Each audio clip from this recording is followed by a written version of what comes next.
देश के एक महान देशभक्त थे, स्वतंत्रता संग्राम सेनानी थे, महान शिक्षाविद थे और भारतीय जनसंघ के संस्थापक अध्यक्ष भी थे।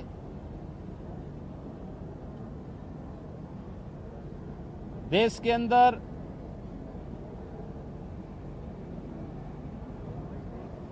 जब देश आजाद हुआ था तो स्वतंत्र भारत में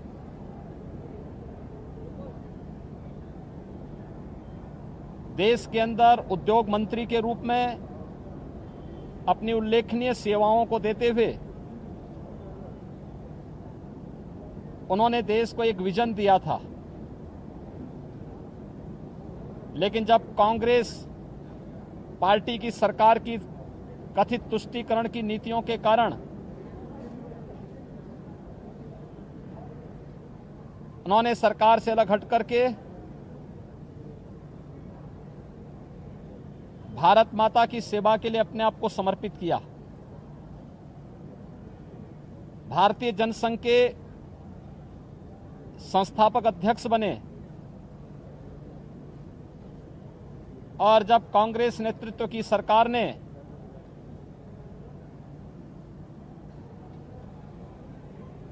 संविधान में चुपचाप चोरी छिपे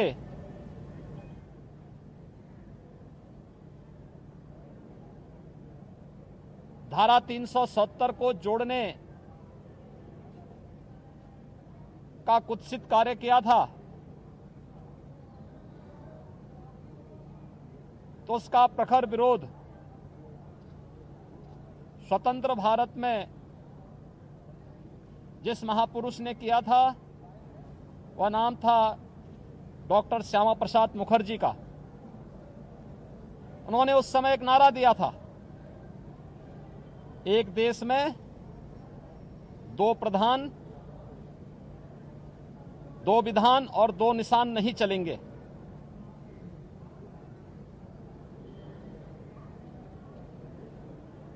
इसके खिलाफ उन्होंने आंदोलन चलाया और एक साजिश का शिकार बने। 1953 में आज ही के दिन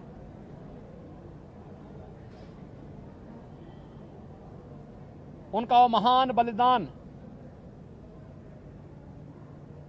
भारत की एकता का आधार बना। डॉक्टर श्यामा प्रसाद मुखर्जी ने जो सपना देखा था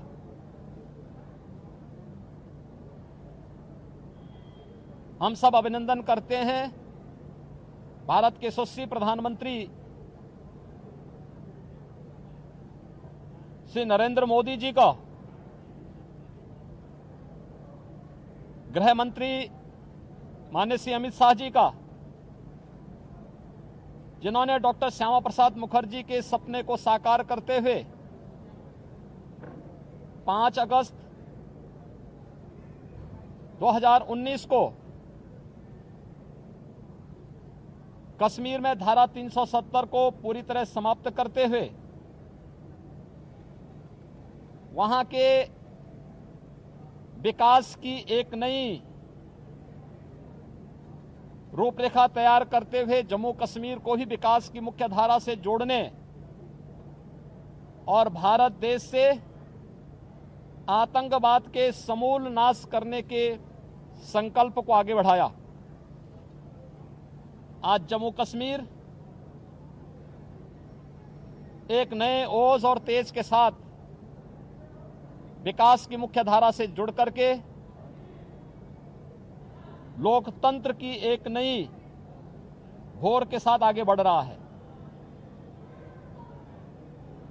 जिस जम्मू कश्मीर में लगातार वहां के मूल्यों और आदर्शों को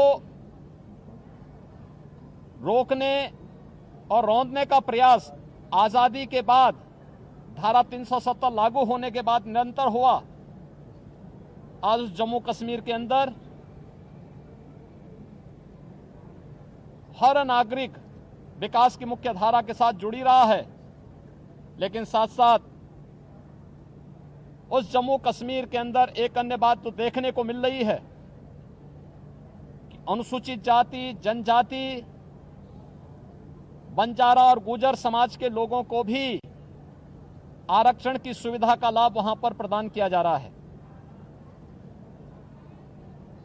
विकास की मुख्य धारा के साथ पूरे जम्मू कश्मीर को जोड़ने का जो एक कार्यक्रम वर्तमान में चल रहा है और भारत के संवैधानिक प्रावधानों के अंतर्गत हर एक नागरिक को संविधान प्रदत्त अधिकार वहां पे प्रदान किए जा रहे हैं। यही तो सपना डॉक्टर श्यामा प्रसाद मुखर्जी जी का था। आज उनके 68वें बलिदान दिवस के अवसर पर हम उस महामानव को, उनकी स्मृतियों को नमन करते हुए विनम्र श्रद्धांजलि अर्पित करते हैं। भारत की एकता और अखंडता का जो पाठ उन्होंने पढ़ाया, आज वे संकल्प चरितार्थ हुए हैं, होते हुए दिखाई दे रहे हैं और एक भारत श्रेष्ठ भारत की परिकल्पना आज साकार होती हुई दिखाई दे रही है। यही डॉक्टर मुखर्जी के प्रति भारत राष्ट्र की विनम्र श्रद्धांजलि है। धन्यवाद।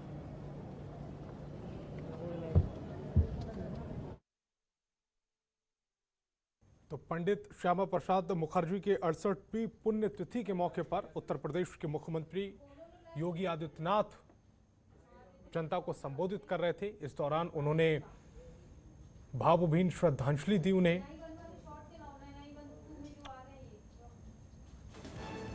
डॉक्टर श्यामा प्रसाद मुखर्जी सच्चे देशभक्त थे, ये उन्होंने कहा। प्रदेशवासियों की तरफ से श्रद्धांजलि अर्पित की गई। इसके अलावा उन्होंने भारत की सेवा के लिए खुद को समर्पित किया, ये भी सीएम योगी आदित्यनाथ ने कहा। कश्मीर में धारा 370 खत्म की गई। आज पूरा देश पंडित श्यामा प्रसाद मुखर्जी की 68वीं पुण्यतिथि मना रहा है।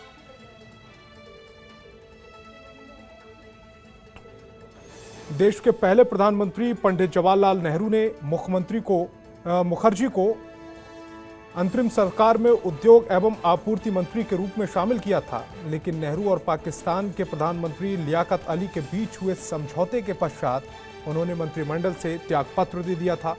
साल 1953 में 23 जून के दिन, यानी कि आज के ही दिन, जेल में रहस्यमयी परिस्थितियों में उनकी मौत हुई थी।